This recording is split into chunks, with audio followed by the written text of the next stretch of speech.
Le football français dans la tourmente. Guillaume Germain, bonjour. Vous êtes journaliste, auteur de nombreux ouvrages, dont 60 ans d'Euro de football.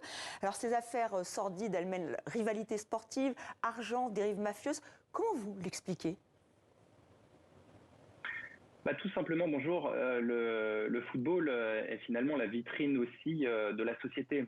Nous vivons dans une société qui est plus dure, où la concurrence est plus rude. Et le football n'est ni plus ni moins qu'un effet accélérateur. Il y a un effet accélérateur de cette société qui devient plus difficile. En plus, le foot, et c'est l'élément supplémentaire, l'effet accélérateur, c'est que le foot génère énormément d'argent. Simplement d'un chiffre, entre 2000 et 2020, le salaire médian d'un joueur de foot en Ligue 1 était multiplié par 2. Donc on voit qu'il y a beaucoup plus d'argent qui est généré. Et puis des dérivés publicitaires, donc beaucoup plus d'argent. On le voit, certains grands clubs sont financés par le Qatar, d'autres par Abu Dhabi. Donc plus d'argent qui génère évidemment des jalousies, des rivalités, des susceptibilités. Et tout ça explique un petit peu ce climat qu'on observe actuellement. Est-ce que c'est l'entourage des joueurs qui pose problème ?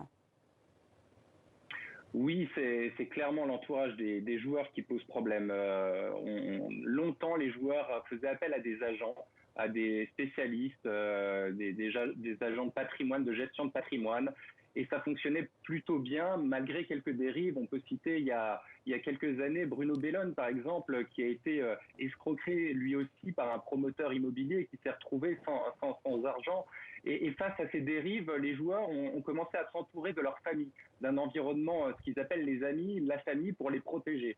Et il s'avère qu'y compris dans l'environnement le plus proche, il y a des gens malveillants dans la famille. On le voit dans l'affaire Pogba, c'est le frère lui-même qui tente d'escroquer son frère. En tout cas, c'est ce qui nous est dit.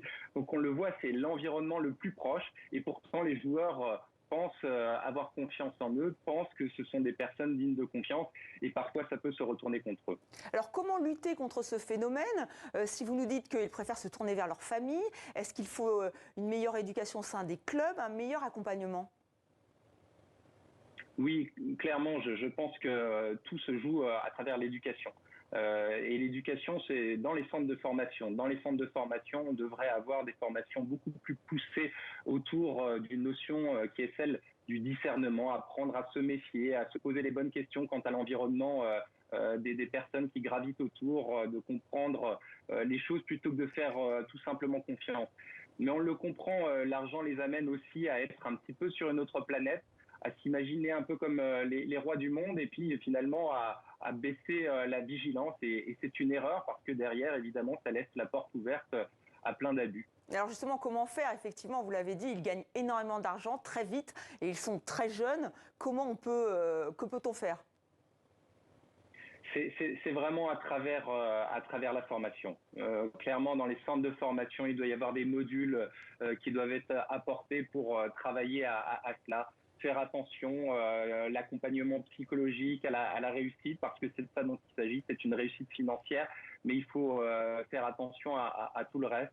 Un accompagnement à ce niveau-là, mais évidemment, ils sont très jeunes quand ils rentrent en centre de formation, ils ont 12, 13, 14 ans, et c'est à ce moment-là qu'il faut vraiment travailler autour de ces jeunes pour les préparer à leur métier futur. Mais Guillaume Germain, est-ce qu'ils gagnent trop finalement ? Est-ce qu'il faudrait les payer moins ? Non, enfin, c'est un faux débat, celui du salaire. Le football brasse énormément d'argent parce que il y a une médiatisation de ce sport qui est de plus en plus forte.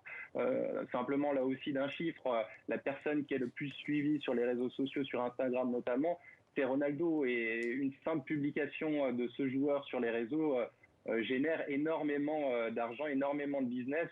On ne peut pas le reprocher, c'est l'économie du marché du football et c'est difficile de lutter contre cela. En revanche, il faut pouvoir cadrer les joueurs, tenter de les rendre vigilants à leur environnement, faire attention. On l'a vu, Pogba, et on lui a demandé 13 millions d'euros, ce qui est une somme complètement déraisonnable, pour un accompagnement pendant 13 ans. Donc là, oui, effectivement, je pense que Pogba a eu le bon réflexe, celui de pousser l'affaire devant la justice afin de pouvoir faire valoir ses droits. Merci Guillaume Germain pour cet éclairage. Merci à vous.